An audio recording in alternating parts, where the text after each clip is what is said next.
Hoy quiero que ustedes se enfoquen en aprender varios principios que voy a tratar de enseñarles por medio de esta presentación. Ahora, como ven en la pantalla, mi nombre es Jorge Gil y yo fui equipado o entrenado para hacer este tipo de trabajo por el detective J. Warner Wallace. Tal vez ustedes lo reconozcan. Él fue uno de los que pusieron en el asiento de testigos en la película Dios no está muerto, la segunda parte. Él es un detective de casos fríos, de homicidios que sucedieron hace mucho tiempo. Y él fue ateo hasta los 35 años. Él tuvo una curiosa experiencia donde su esposa lo llevó a la iglesia y el pastor presentó a Jesucristo como una persona sumamente inteligente que todos deberíamos aprender de él. Y él comenzó como escéptico a ver los evangelios y se dio cuenta que los evangelios contenían piezas muy importantes que parecían ser de testigos presenciales. Y él comenzó a estudiar los evangelios y llegó a la conclusión de que no solo eran escritos de testigos presenciales, sino que todo lo que decían los testigos presenciales era verdad. Y así fue como se convirtió él al cristianismo. Él es uno de mis mentores, es uno de mis mejores amigos, es una de las personas con las que trabajo diariamente y hacemos este tipo de conferencias allá en los Estados Unidos también. Pero ahora lo que vamos a hacer nosotros es que vamos a ver un caso frío sin resolver. ¿Y qué es un caso frío sin resolver? Bueno, vamos a ver en lo que consiste comúnmente lo que llamamos un caso frío sin resolver. La naturaleza de casos fríos es la siguiente. Número 1, es un evento en un pasado distante. O sea, los casos fríos son los casos que quedan sin resolverse y que duran alrededor de 5 a 10 años sin resolverse y una persona tiene que venir y abrir el archivo una vez más y comienzan a estudiarlo. Entonces es un evento en un pasado distante donde ya no hay testigos oculares vivos. La mayoría de ellos ya han muerto y entonces lo único que tenemos son los registros de las entrevistas que se hicieron en ese tiempo. Hay poca o ninguna evidencia forense. Solo tenemos evidencia circunstancial. Esta es la naturaleza de los casos fríos. Pero si nosotros le ponemos atención a lo que vamos a estar estudiando hoy no solo vamos a estar estudiando el caso del cristianismo, sino que nos vamos a enfocar en la parte más importante de todas. La misma naturaleza de los casos fríos sin resolver es la misma naturaleza del caso del cristianismo. Y hoy vamos a darnos cuenta que solo tenemos evidencias circunstanciales, pero las evidencias circunstanciales son tan buenas como cualquier otro tipo de evidencias. Muy pocas veces se obtiene evidencia directa o forense definitiva. La mayoría de los casos llegan a presentarse como un caso acumulativo basado en la evidencia que poseemos y debemos de entender esto claramente. Ahora, vamos a ver, voy a mostrarles algo y quiero que se pongan atención. ¿Cuántos de ustedes tomaron café esta mañana? Levanten la mano. Bastantes personas tomaron café en la mañana. Imagínense, imagínense que en el café les echaron a ustedes un somnífero, A ustedes en el café les echaron un somnífero. Y ahorita mismo, yo les voy a mostrar que cualquier cosa es posible. Ahorita mismo ustedes fueron raptados por alienígenas, Y ahorita ustedes están en están durmiendo, están inconscientes, y estos alienígenas los están ahorita ustedes examinando. Ahora, ¿será esto posible? Como la película de la Matrix, donde todos vivíamos dentro de una realidad virtual. Obviamente, esto es posible, pero no es razonable. Hay una diferencia grande entre lo que es posible y lo que es razonable. En realidad tú no tienes buenas razones para creer que fuiste raptado por extraterrestres después de que te tomaste tu cafecito. Es posible, pero no es razonable. Cualquier cosa es posible, no todo es razonable. Entonces, por eso es que el estándar judicial por el cual nosotros juzgamos a las personas por sus crímenes es más allá de toda duda razonable. No es más allá de toda duda posible, porque si fuera esto, nadie sería nunca juzgado o encontrado culpable ni nada. Ahora, nosotros vamos a aprender cómo es que nosotros decidimos qué es razonable y qué no es razonable. Quiero que ustedes se pongan a pensar y a entender cómo es que nosotros podemos llegar a estas conclusiones. ¿Cómo aprendemos esto? Y lo vamos a aprender por medio de un ejercicio bastante interesante, ¿ok? Pónganse su gorra de detective, su sombrero de detective y pongámonos a ver cómo aprendemos esto. Quiero que se preparen para que vean algo un poco desagradable, porque este ejercicio requiere que ustedes vean esto. Aquí tenemos un cuerpo, una persona fallecida en el piso, ¿ok? Cuando un detective de homicidios es llamado a una escena del crimen, él debe asesorar la situación y analizar toda la evidencia. Esto lo hacemos con dos listas sumamente importantes. La primera es la lista de evidencias y la otra es la lista de explicaciones posibles. Y si aprendemos nosotros siempre a tener estas dos listas al frente cuando analizamos ciertas cosas o ciertas afirmaciones, podemos ver lo que es razonable. La lista número 1 sería explicaciones posibles. ¿Es esto una muerte natural? Puede serlo. ¿Es esto una muerte accidental? Puede serlo. ¿Es esto un suicidio? Puede serlo. Puede ser que él se haya suicidado. ¿Es esto un homicidio? Puede que lo hayan matado a él. Entonces tenemos dos listas. ¿Cuál es la evidencia que tenemos ahorita nosotros de lo que vimos? Bueno, solo tenemos que hay un hombre muerto, evidencia número 1, y evidencia número 2 que tenemos un hombre muerto tumbado boca abajo. Esas son solo las dos puntos de evidencia que tenemos y tenemos todas estas posibilidades de explicar este cuerpo. Ahora, vamos a agregarle otra pieza de evidencia. Ahora tenemos a un hombre boca abajo en un charco de sangre. Entonces nosotros vemos la evidencia y vemos las explicaciones posibles. Puede ser esto una muerte natural, puede ser una muerte accidental, puede ser un suicidio, puede ser un homicidio. Nosotros vemos la evidencia y decimos, es un hombre muerto tumbado boca abajo, un charco de sangre. Ya no parece que esto sea una muerte natural, porque el exceso de sangre es masivo. No parece que él haya tenido algún accidente, ¿no? Entonces, nosotros ahora asesoramos esta evidencia y decimos, bueno, no es una muerte natural. Le agregamos un punto más de evidencia a esto. Ahora es una persona que tiene un cuchillo en la espalda. Nosotros asesoramos las explicaciones posibles y vemos la lista de evidencia, le sumamos el cuchillo en la espalda y obviamente no, es muy difícil que haya sido una muerte accidental, que iba a comerse un sándwich o algo y se tropezó y se metió el cuchillo en la espalda, no. Obviamente nosotros vemos que hay una mala jugada, entonces podemos descartar que es una muerte accidental. ¿Es un suicidio? Oh, tal vez no. Está raro que se haya metido el cuchillo en la espalda, pero todavía no lo podemos descartar porque nosotros somos buenos detectives. Entonces ahora vamos a agregarle otro punto de evidencia. ¿Qué sucede? Ahora tenemos heridas múltiples en la espalda. Tenemos que ver que ahora con esta pieza podemos ver que obviamente no es un suicidio, a menos de que hubiera tenido muy buena elasticidad y se hubiera dado una espalda varias veces, pero obviamente no, eso no concuerda con la evidencia. Entonces podemos descartar que esto es un suicidio porque él tiene el cuchillo en la espalda y tiene heridas múltiples. Entonces descartamos que es un suicidio.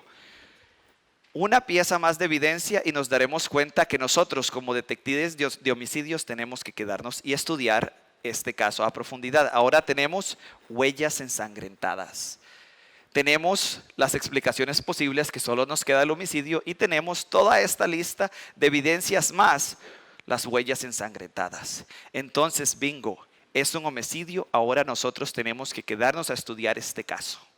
Y estamos listos para estudiar. Porque ¿qué fue lo que hicimos? Los detectives usan lo que se llama razonamiento abductivo. Y esto es lo que nosotros hicimos. Vimos la lista de explicaciones posibles, vimos la lista de evidencias y llegamos a la conclusión O sea, descartamos las que no podían ser y llegamos a la conclusión que es un homicidio. Y ahora nos toca ver el resto de las evidencias. Ahora, nosotros debemos y vamos a hacer lo mismo con la resurrección de Jesús. Nosotros vamos a determinar si Jesús resucitó o no de entre los muertos. Este es el fundamento de lo que nosotros llamamos el cristianismo. Sin la resurrección no hay cristianismo, no hay esperanza, no hay salvación.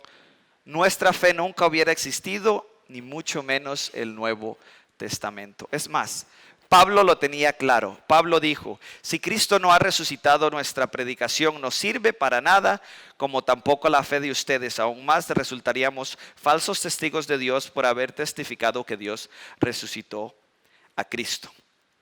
Entonces nosotros lo que vamos a hacer acá es que vamos a utilizar lo que se llaman los hechos mínimos de la resurrección. Dos grandes eruditos del Nuevo Testamento y a quienes respeto enormemente como queridos amigos y colegas escribieron un libro en inglés que se llama The Case for the Resurrection of Jesus, que es el caso de la resurrección de Cristo. Es el doctor Gary Habermas y el doctor Michael Licona. Y ellos enumeran ciertos hechos sobre la resurrección de Jesús que son aceptados por la mayoría de expertos en el tema. Esto incluye expertos que son creyentes y expertos que no lo son. Lo que hace que estos hechos mínimos no sean controversiales. ¿Cuáles son estos hechos mínimos? Estos hechos mínimos sobre la muerte y la resurrección de Jesús pueden ser aceptados por el más incrédulo de los escépticos. Sea como sea, necesitan una explicación. O sea, estos hechos mínimos no son cosas que solo un cristiano que ya está convencido de que su cosmovisión, de que su fe es verdad, los va a aceptar, sino cualquier persona. Un don Juan que usted conozca, que no crea en nada, puede aceptar estos hechos sin tener que afirmar que el cristianismo es verdad. Pero estos hechos necesitan una explicación. Estos son los hechos: que Jesús fue crucificado y sepultado, que la tumba estaba vacía y nadie nunca produjo su cuerpo, que los discípulos creyeron ver a Jesús resucitado y que los discípulos fueron transformados después de su supuesto encuentro con el Jesús resucitado. Y ahora tenemos la lista de evidencias. Estas son las evidencias que necesitan ser explicadas.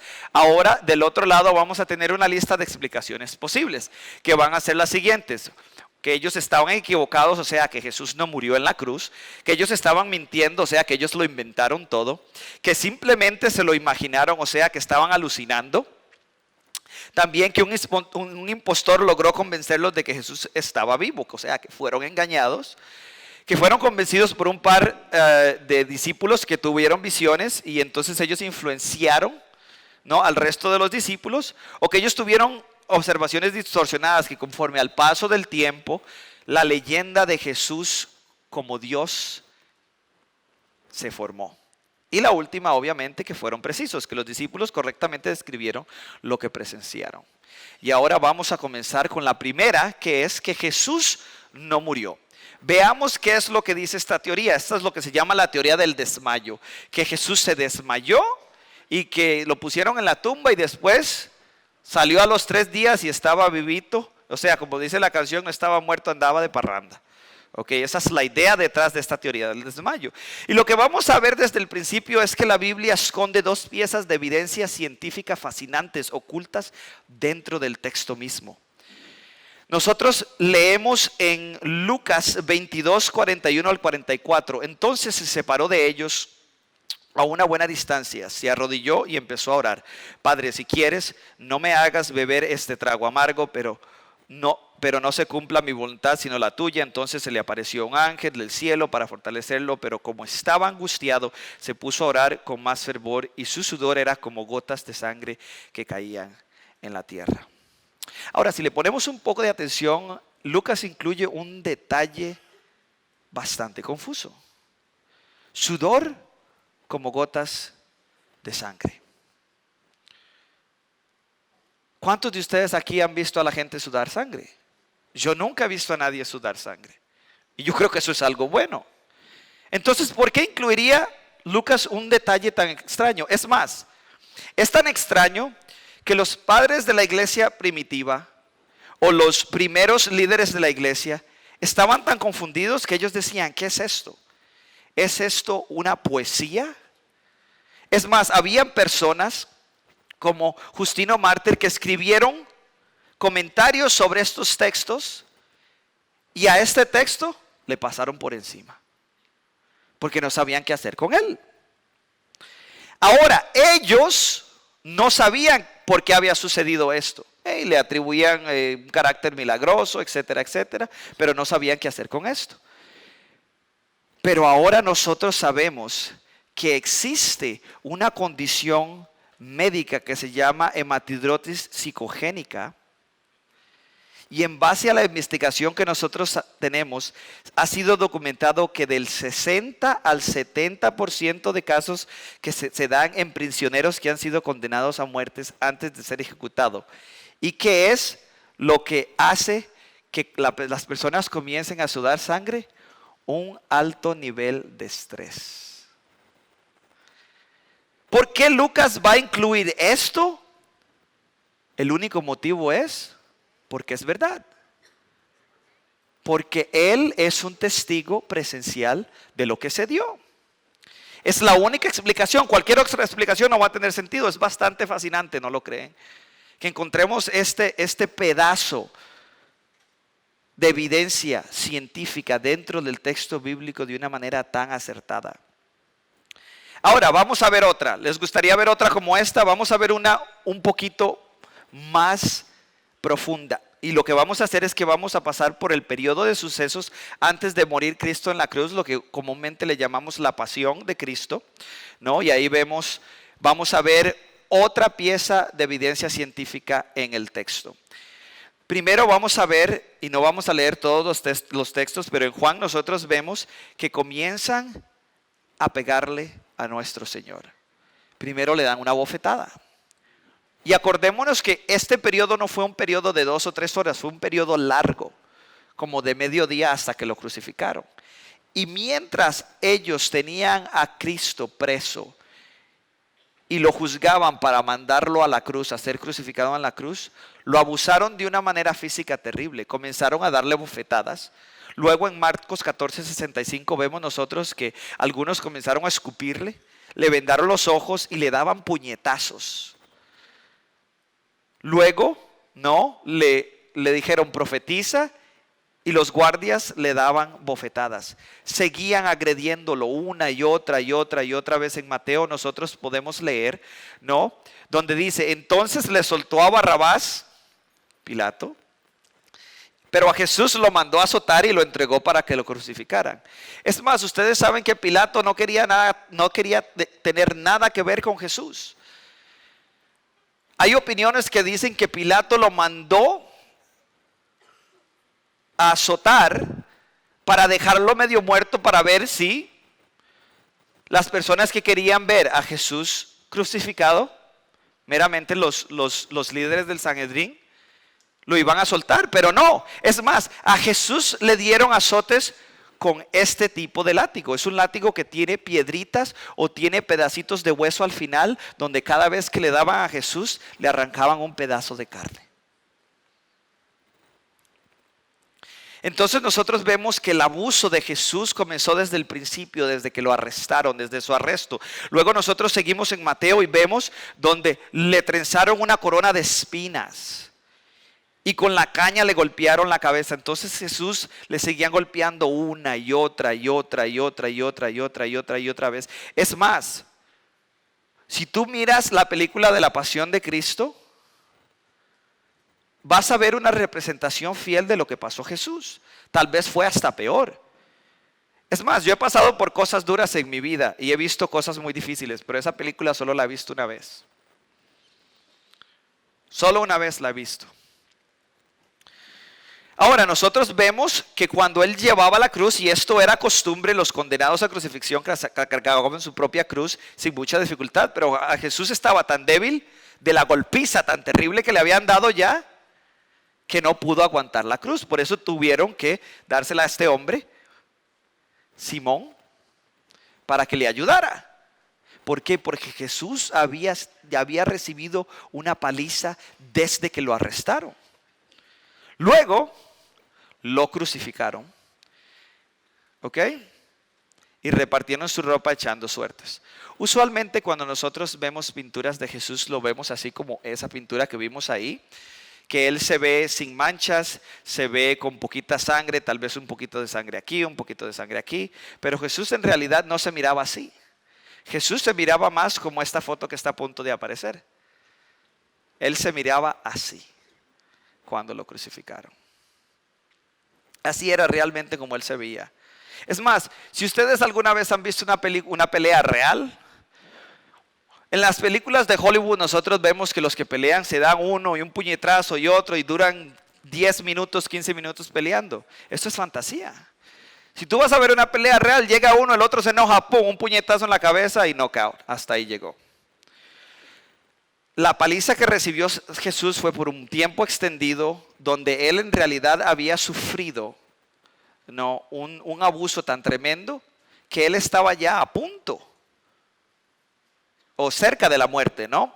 Cuando nosotros vemos, ¿no?, que Jesús ha sido guindado en la cruz y ya ha sido pronunciado muerto, en Juan 19 dice, fueron entonces los soldados y le quebraron las piernas al primer hombre, al segundo y luego Jesús al otro, pero luego cuando se acercaron a Jesús vieron que ya estaba muerto y no le quebraron las piernas.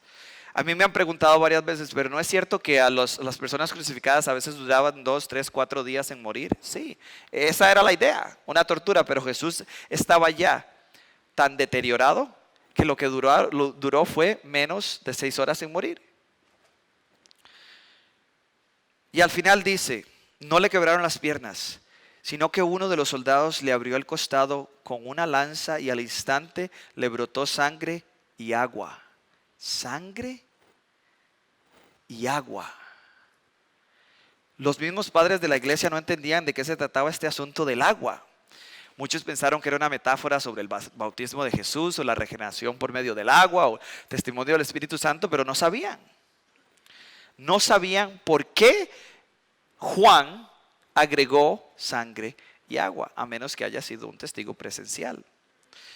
Pero ahora nosotros lo sabemos. Cuando una persona entra en lo que se llama el choque circulatorio, los síntomas del choque circulatorio son presión sanguínea baja, pulso rápido y la ausencia de funcionamiento de los órganos. La persona está muriendo, ¿okay? El cuerpo deja de trabajar, deja de tener sus funciones, ¿no? Y se da lo que se llama un derrame pericárdico, ¿ok? Que es lo que sucede acá es que el agua alrededor del corazón, como el corazón deja de latir, ¿no?, se asienta en la parte de abajo del corazón y se da también un derrame pleural, que es cuando el agua alrededor de los pulmones se deposita en la parte más baja porque obviamente tú estás guindado y la gravedad hace lo que la gravedad hace. Cuando el soldado le mete la lanza, sale agua y sangre. ¿Por qué? Porque le perforaron ese punto donde el agua se había depositado. No hay otra razón para escribir eso más que el que escribió estas líneas en el Nuevo Testamento fue un testigo ocular. Ahora, nosotros no estamos muy acostumbrados, obviamente, a tratar con cuerpos. Nosotros vemos aquí en Marcos donde el que se lleva el cuerpo de Cristo después de haber sido pronunciado muerto, no fue José de Arimatea. Y nosotros vemos que ellos fueron los que trataron el cuerpo y obviamente no la teoría disculpe, la teoría de que Jesús no murió dice que, bueno, las personas que lo enterraron estaban confundidos y pensaron que él estaba muerto. Bueno, obviamente en esta cultura ellos lidiaban con sus propios muertos. Nosotros hoy en día no. Nosotros hoy en día no lidiamos con nuestros propios muertos. Nosotros tenemos funerarias que vienen, recogen el cuerpo, lo alistan, lo hacen ver como si estuviera vivo todavía, hasta le ponen maquillaje. Y cuando nosotros vamos a ver al tío o al tía o a la abuela, ella está ahí, parece que está durmiendo. En el primer siglo no era así. Es más, si nosotros vamos a la oficina forense, y nosotros vemos cómo se tratan los cuerpos en una oficina forense, nosotros vemos lo que se llama la triada del muerto o los tres mortis. Número uno, cuando tú ves un cuerpo, o sea, una persona que ya no tiene vida, tres cosas suceden cuando su corazón le deja de latir, lo que se llama la triada del muerto. Número uno, se da pérdida de temperatura, que por eso es que la gente se pone fría, se llama el algo mortis. También vemos la rigidez, que se llama el rigor mortis, y también vemos la lividez, que se llama el livor mortis, ¿no? Que es la gente comienza a poner púrpura, ¿okay? Le comienzan a hacer moretones. Entonces nosotros vemos que la gente que trató el cuerpo de Jesús conocía todos estos aspectos de una persona muerta. ¿Es posible que Jesús no haya muerto y haya sobrevivido? Obviamente todo es posible, pero no es razonable en base a la evidencia. Decir que Jesús no murió en la cruz y fue sepultado no es compatible con la evidencia que tenemos, así que podemos concluir más allá de toda duda razonable que Jesús fue crucificado y sepultado. Esa sería la primera evidencia explicada. Ahora vamos a pasar a la teoría de la conspiración, de que los apóstoles conspiraron para mentir sobre la resurrección. Ya nosotros tachamos que ellos estaban equivocados porque vemos que claramente Jesús sí murió y fue sepultado. Ahora vamos a ver si esta teoría de que ellos estaban mintiendo es la mejor explicación. Ahora voy a mostrarles qué tan tontas pueden ser a veces las teorías de conspiración. Para que una teoría de conspiración sea exitosa, tiene que tener 5 componentes y estos 5 componentes tienen que estar bien relacionados entre sí. Número 1, tiene que haber un pequeño tamaño de conspiradores. Si hay una conspiración de 10 personas y una conspiración de 2 personas, la de 2 personas es mucho más fácil de que sea exitosa. También deben de mantener la conspiración por corto tiempo. Si tienes que mantener la conspiración por 10 años o por 10 días, la de 10 días es mucho más fácil de que sea exitosa. Tienen que tener excelente comunicación. Los conspiradores tienen que tener muy buena comunicación entre sí para que sus historias coincidan. Y también tienen que tener relaciones familiares fuertes. O sea, si es 2 amigos y son capturados, ellos rápidamente van a echarse la culpa al uno al otro, pero si es la mamá y el hijo que están conspirando para hacer algo, va a ser muy difícil que la mamá eche al agua, como decimos nosotros, ¿no? O acuse a su propio hijo. Entonces, relaciones familiares fuertes y poca o ninguna presión. Si nadie te está presionando para confesar, no lo tienes que hacer. Entonces, estas son las 5 cosas que nosotros vemos y esto es lo que nosotros llamamos un principio de investigación. Estas 5 cosas en cuanto a conspiraciones debemos de tenerlas. Ahora, la conspiración de los discípulos es una conspiración poco razonable. Ahora, pensemos en los factores de la conspiración más increíble de todas, a ver si en realidad es una conspiración. Vamos a jugar un juego de acertijo. Y vamos a jugar un juego de acertijo, pero lo vamos a hacer, ¿no?, alrededor del área donde los discípulos vivieron y los apóstoles fueron y compartieron el evangelio. ¿Cuánto tiempo tenían que aguantar esta conspiración los discípulos? ¿Cuánto tiempo tenían que ellos aguantar esta conspiración? Bueno, obviamente ellos tenían que aguantar esta conspiración alrededor de 60 años, que es un tiempo muy largo. No solo eso, tenían buena comunicación ellos, no existía WhatsApp, no existía Facebook Messenger, no existía email. Era dificilísimo. Es más, ustedes se acuerdan de lo que dijo el doctor Pagan ayer, que mandar este tipo de cartas tenían que hacerse por medio de caravanas y por medio de todo este tipo de sistema. No, era muy difícil la comunicación en este tiempo y ellos estaban alejados los unos de los otros por cientos y cientos de millas. Muchos de ellos miles de kilómetros, entonces no había buena comunicación. Ahora, ¿estaban ellos bajo presión? Claro que sí, ellos estaban perseguidos. Eran perseguidos no solo por el imperio romano, sino que también ellos eran perseguidos por sus mismos parientes judíos. La misma gente, ¿no?, que los había excomulgado. Ahora, ¿tenían ellos relaciones familiares fuertes? Varios de ellos eran hermanos, ¿no? Pero no todos, y ellos venían de todos los lugares del mundo. Esto hubiera sido una conspiración muy, muy fácil de desmentir. Hubiera sido sumamente fácil para que las personas se dieran cuenta que esta conspiración era una mentira. No tiene ninguno de los aspectos de una conspiración exitosa. Y ninguno de los testigos oculares se retractó de su testimonio. Lo único que hubieran tenido que hacer, fueran los judíos o los romanos de ese tiempo, para ponerle el punto final a esto que nosotros le llamamos el cristianismo hoy, es que los primeros discípulos se hubieran retractado de sus afirmaciones. Por lo que conocemos hoy en día, nadie lo ha hecho. Nadie ha describido que ellos lo hicieron. Ninguno de ellos lo hizo. Ahora, nosotros sabemos que cuando una persona comete un crimen, la motivación o el motivo de no crear una nueva religión o cualquier crimen que se da, el motivo siempre son tres cosas y siempre son las tres mismas cosas. Número uno, la avaricia o el dinero. Número dos, el sexo o la lujuria. Y número tres, el poder. Ahora, hay un montón de razones por las que las personas cometen los crímenes, pero todas caen bajo el manto de estas tres razones fundamentales: el dinero, el poder y la lujuria o el sexo. ¿Qué iban a ganar los discípulos relacionados con dinero, poder y sexo por sostener que Jesús sí se levantó de entre los muertos? Absolutamente nada. Absolutamente nada. Es más, la mayoría de ellos murieron martirizados. Es más, ser un seguidor de Cristo en ese tiempo es como este venado que está acá. Dice, qué mala suerte que nacieras con esa mancha. Imagínate, ¿no? Todos murieron de manera, ellos murieron solos, murieron unos crucificados boca abajo,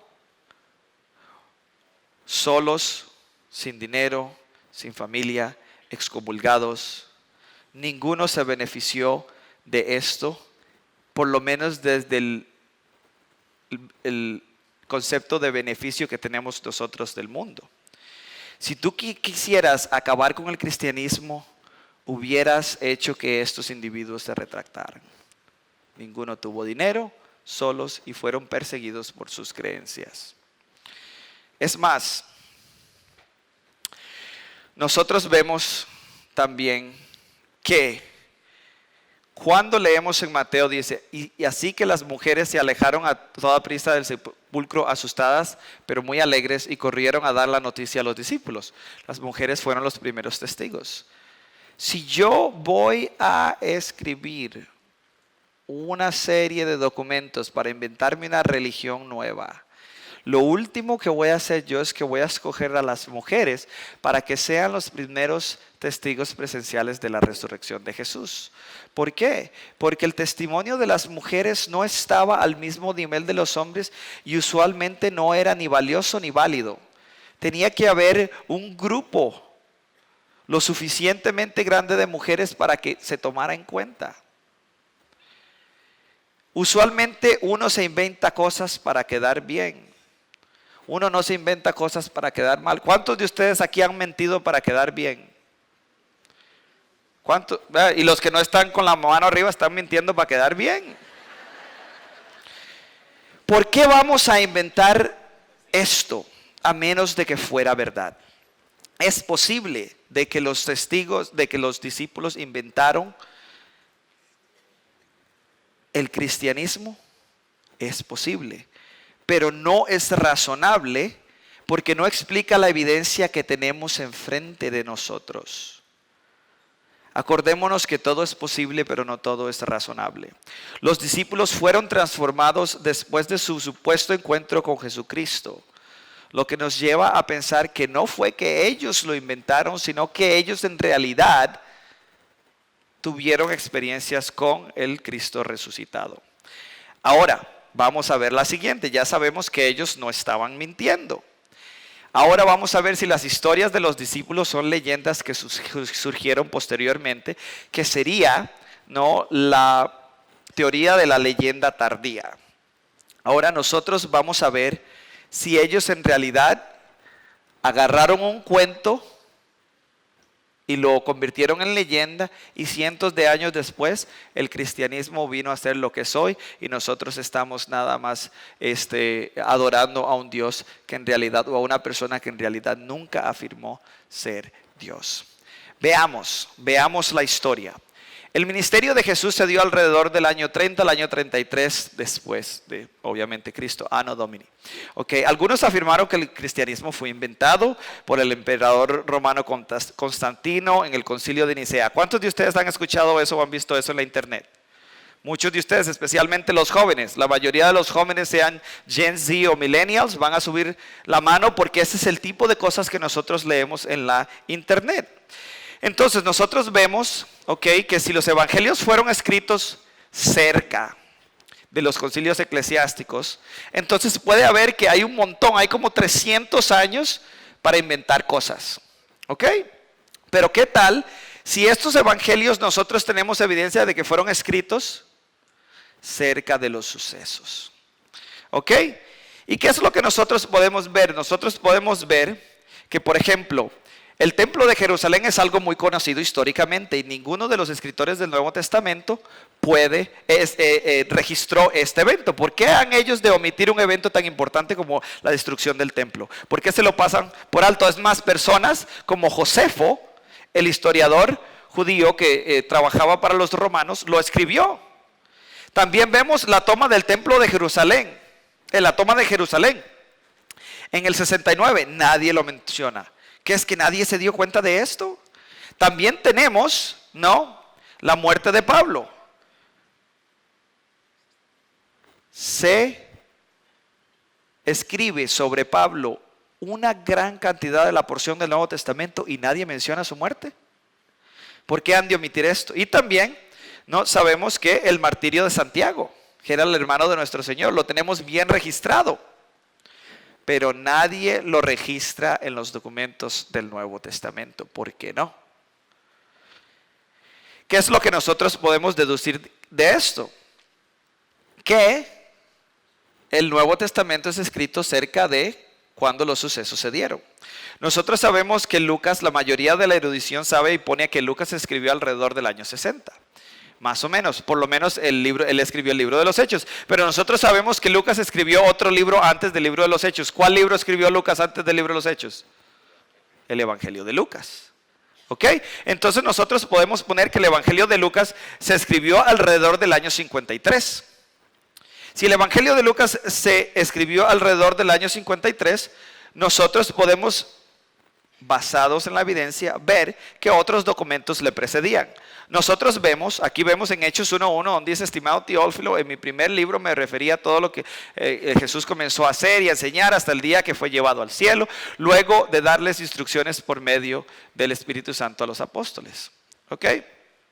Nosotros vemos esto, que él escribió, obviamente, el libro del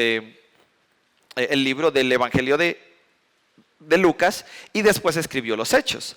Ahora, nosotros sabemos, que Pablo le escribe a Timoteo alrededor del año 63 y vemos algo muy curioso. En primera de Timoteo 5, de 17 al 18 dice: los ancianos que dirigen bien los asuntos de la iglesia son dignos de doble honor, especialmente los que dedican sus esfuerzos a la predicación, a la enseñanza, pues la Escritura dice: no le pongas bozal al buey mientras esté trillando y el trabajador esté digno de su salario. Esta cita usualmente nosotros la vemos también que se encuentra en el Antiguo Testamento, pero la manera exacta en la que Pablo le escribe a Timoteo, nosotros vemos que la cita de Lucas. Nosotros vemos exactamente donde la parte que dice el trabajador es digno de su salario es una cita directa de Lucas. Entonces eso nos da seguridad que obviamente si Pablo le escribía a Timoteo en el 63, el Evangelio de Lucas tuvo que haber sido antes del 63, porque no puede citar algo que no existe. Después de esto vemos otro bastante curioso. Nosotros vemos que Pablo escribe a los Corintios alrededor del 53 y cita a Lucas una vez más. Él habla sobre Lucas y él habla, sobre, nosotros le llamamos la Santa Cena, que es lo que está hablando Pablo acá. Y nosotros vemos que él usa la misma frase exacta como la tiene Lucas en su evangelio, que nos quiere decir que Pablo estaba citando a Lucas ya como si fuera escritura sagrada. Luego nosotros vemos en el principio de Lucas que él escribe su evangelio, obviamente, y él dice, muchos han intentado un relato de las cosas, han intentado hacer un relato de las cosas que se han cumplido entre nosotros, etcétera, etcétera, etcétera. Y llega abajo y dice, excelentísimo Teófilo, habiendo investigado todo esto con esmero desde su origen, he decidido escribírtelo ordenadamente. ¿Por qué rayos hay el de agregarle ordenadamente? Nosotros tenemos evidencia de que personas como Papías, uno de los líderes de la iglesia primitiva, cita y dice que el evangelio de Marcos fue el primero que se escribió, pero que el evangelio de Marcos estaba desordenado, que era fiable, pero que estaba desordenado. ¿Qué es lo que hace Lucas? Lucas, como historiador, agarra la información y la ordena cronológicamente. Entonces nosotros vemos que si eso es lo que hace Lucas, bueno, obviamente el evangelio de San Marcos es escrito antes. ¿Podrías poner la imagen? Como vemos, el evangelio de Marcos está escrito entre el 45 y en el 50. Y entonces nosotros sabemos que los eventos que fueron registrados por los escritores del Nuevo Testamento fueron registrados por ellos. ¿Por qué? Porque ellos estuvieron ahí y lo hicieron fielmente.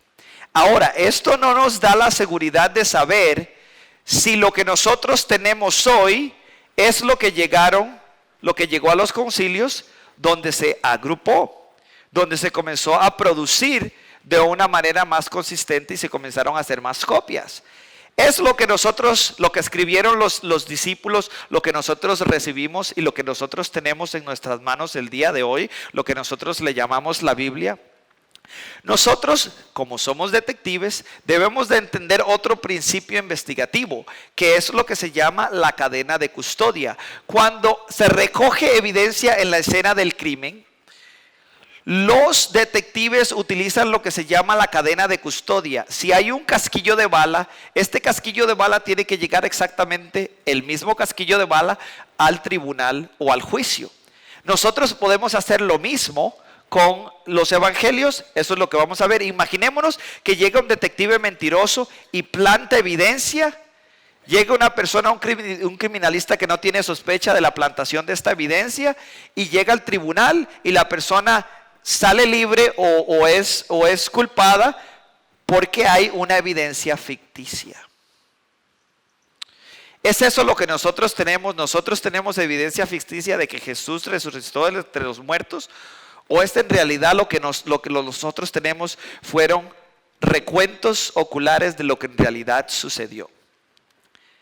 Nosotros tenemos una cadena de custodia de estos documentos, o nosotros tenemos a un escritor mentiroso que agregó la divinidad de Jesús y la resurrección de Jesús años después, y lo que llegó a los concilios, que fue donde se agruparon las escrituras bajo un mismo tomo. Lo que tenemos es una mentira porque los seguidores sin sospecha lo agregaron en estas escrituras. Nosotros sabemos que cuando nosotros recogemos algo en la escena del crimen, el policía que lo recoge lo registra, luego pasa a los investigadores, todos ellos lo analizan, y cuando llega al tribunal, se llama la cadena de custodia. Cada vez que uno de esos detectives o que cada uno de estos criminalistas saca el pedazo de evidencia, lo que tienen que hacer ellos es firmar, tomar una foto, lo analizan, le toman otra foto después de que lo llevan, firman otra vez y lo vuelven a dejar en el cuarto de evidencias. Hicieron esto los seguidores de Jesús con los documentos para que llegaran a los concilios de la manera que tenían que llegar. ¿Existe una cadena de custodia para el Nuevo Testamento? Yo les voy a decir que increíblemente nosotros podemos históricamente trazar los documentos originales a los concilios. Nosotros sabemos que Juan, tuvo varios estudiantes: Ignacio, Papias y Policarpo. Juan escribió alrededor del año 70 y él tuvo estudiantes: Ignacio, Papias y Policarpio. Ellos citan los evangelios, ¿no? Ellos vivieron alrededor del primer siglo. Por ejemplo, nosotros vemos que Ignacio, el obispo de Antioquía, escribió, de él tenemos 7 cartas que sobreviven, y él cita o alude a 7 de 16 libros del Nuevo Testamento, incluyendo Mateo, Juan, Lucas y varias de las cartas de Pablo. Entonces ahí nosotros vemos que él le tomó una foto, entre comillas, a los evangelios y a varias piezas del Nuevo Testamento. Papías, que era el obispo de Hierápolis, él escribió sobre los 4 evangelios.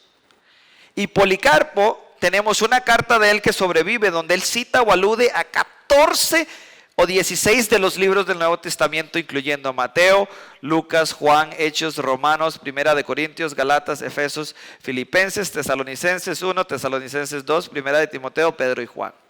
Entonces Ignacio, Papías y Policarpo le tomaron fotos a los documentos del Nuevo Testamento. Ahora seguimos. Ellos tuvieron otro estudiante, Ireneo. Ireneo escribe, identifica 24 de los 27 libros del Nuevo Testamento como escritura, incluyendo Mateo, Marcos, Lucas, Juan, Hechos, Romanos, Corintios, Primera de Corintios, Segunda de Corintios, Galatas, etcétera, etcétera. Una cantidad increíble de textos del Nuevo Testamento que él cita, y que él identifica. Luego seguimos y vemos que hay otro estudiante, Hipólito. Hipólito también identifica 24 libros del Nuevo Testamento: Mateos, Marcos, Lucas, Juan, Hechos, Romanos. Ya ustedes conocen la historia. Todos ellos toman estas fotos, de los documentos del Nuevo Testamento para corroborar lo que dicen estos documentos. Ahora, hasta aquí llegamos con esta cadena, no llegó hasta el concilio. Ahora nosotros vemos lo mismo con Pablo. Pablo escribe alrededor del año 60, y nosotros vemos que él tiene una serie de estudiantes, y estos estudiantes tienen estudiantes, y ellos continúan los escritos hasta los concilios eclesiásticos. Luego nosotros vemos que lo mismo podemos ver con Pedro, Pablo y Juan. Todos ellos tenían estudiantes, todos ellos tomaron fotos de estas escrituras, y podemos llegar al Nuevo Testamento. Pero si no tuviéramos ni siquiera una página del Nuevo Testamento, nosotros pudiéramos saber de Jesús que él fue nacido de una virgen, que realizó milagros, que predicó sermones, que afirmó ser Dios, que fue adorado como Dios, que fue crucificado y sepultado, se levantó de entre los muertos y ascendió al cielo. Sin tener una sola página del Nuevo Testamento, nosotros pudiéramos saber eso con solo los escritos de los estudiantes de los discípulos. Tenemos una increíble cantidad de evidencia de que lo que tenemos en el Nuevo Testamento es verdad. Entonces, ¿es posible? Sí es posible, pero no es razonable de que la deidad de Cristo y la resurrección haya sido una leyenda tardía. Lo que ellos reportaron en los documentos del Nuevo Testamento y lo que nosotros recibimos el día de hoy es exactamente lo mismo, y es evidencia de testigos presenciales. Ahora, la última, ya para terminar, es la siguiente. Los discípulos informaron con precisión sobre la resurrección de Jesús. Y obviamente nosotros nos brincamos un montón porque no tenemos tanto tiempo de ir por todas, pero estamos acá resumiendo el caso de la resurrección. Luego les diré dónde pueden conseguir el caso completo. Jesús fue crucificado y sepultado, la tumba estaba vacía, nadie produjo el cuerpo, los discípulos creyeron ver al Jesús resucitado y los discípulos fueron transformados. El hecho de que ellos dijeran la verdad es la mejor manera de explicar todos estos hechos mínimos que estamos viendo acá. Pero ¿cuál es el gran problema con aceptar esta posibilidad explicativa, esta explicación posible. ¿Cuál es el problema? Que esta explicación requiere creer en lo sobrenatural. En otras palabras, esta explicación requiere creer que un hombre se levantó de entre los muertos. Y no crean que es que las personas de la antigüedad eran supersticiosos y creían cualquier cosa que les decían. No, obviamente ellos estaban tan acostumbrados a ver que los muertos se quedaban muertos, que la resurrección de una persona de entre los muertos iba a ser un evento impactante. Nosotros vemos que esta explicación requiere creer en lo sobrenatural. Y nosotros hemos visto que muchos filósofos en los últimos siglos han argumentado en contra de la existencia de los milagros. Es más, hoy vivimos con su influencia en las universidades y en los lugares de discurso público, que estas personas como David Hume, el filósofo escocés, han dejado un legado donde nos hemos divorciado de lo sobrenatural. Y ahora solo los tontos creen en lo sobrenatural. Solo los tontos creen en resurrecciones. Son posibles los eventos sobrenaturales. Si nosotros tenemos registros de que sucedieron, cerca de cuando sucedieron.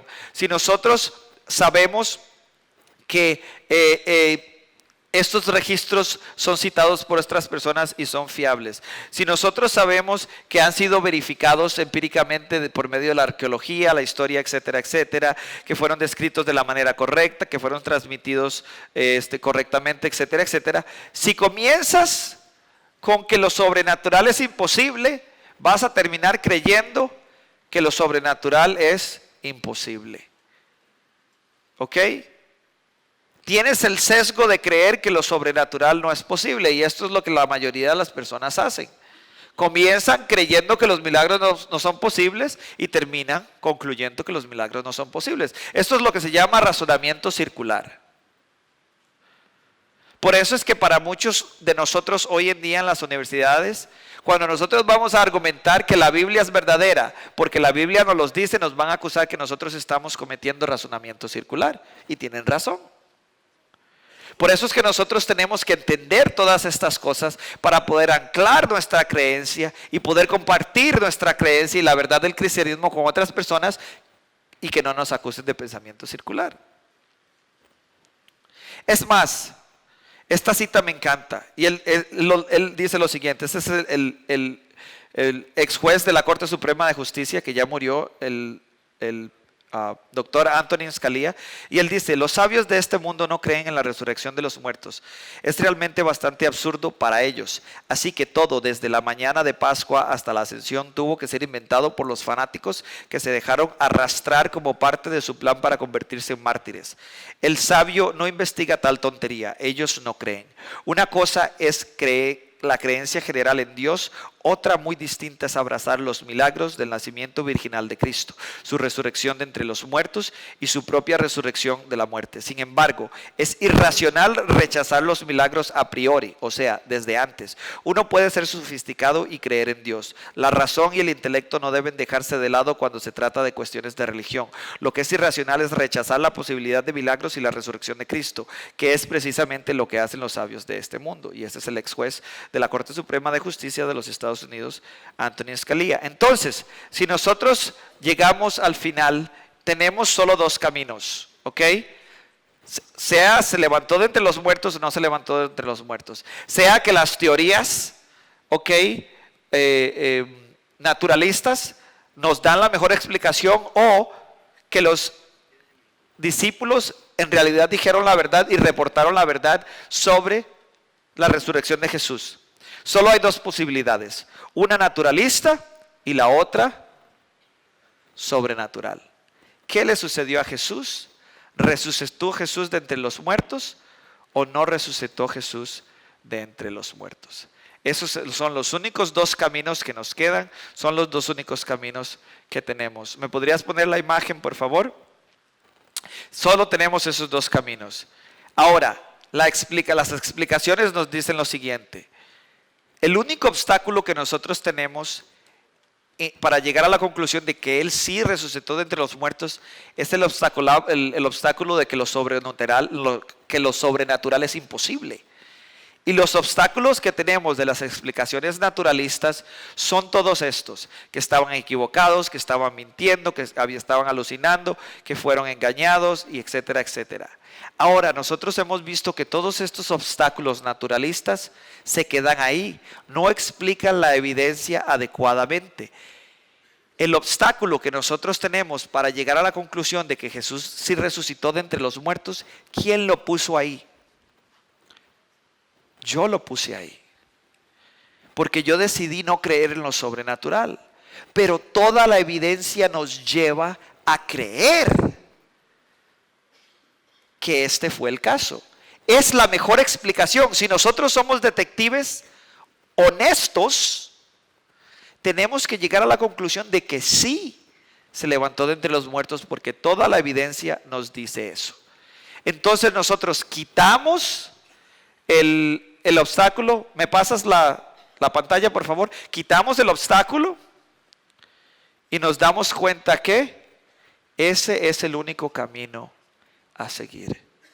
Nosotros nos damos cuenta que las Escrituras nos dicen que Jesús se levantó de los muertos, y la historia, y por medio del método investigativo de detectives, hemos podido llegar a la conclusión que la mejor explicación de todos los hechos mínimos que nosotros mostramos ahí es que los discípulos dijeron la verdad y que Jesús en realidad se levantó de entre los muertos. Muchos han intentado hacer un relato de las cosas que se han cumplido entre nosotros, y tal como nos las transmitieron los que desde el principio fueron testigos presenciales y servidores de la palabra. Esto es testimonio presencial. Segunda de Pedro 1:16 dice: porque cuando os dimos a conocer el poder y la venida de nuestro Señor Jesucristo, no seguimos fábulas ingeniosas inventadas, sino que fuimos testigos oculares de la majestad. Ellos mismos nos dicen: nosotros estuvimos ahí. Primera de Juan 1:1 dice: lo que ha sido desde el principio lo hemos oído, lo hemos visto con nuestros propios ojos, lo hemos contemplado y lo hemos tocado con las manos. Esto les anunciamos respecto a la palabra de vida. Así que podemos concluir que la resurrección de Jesús en realidad sucedió, y ahora tenemos un caso resuelto. Muchas gracias.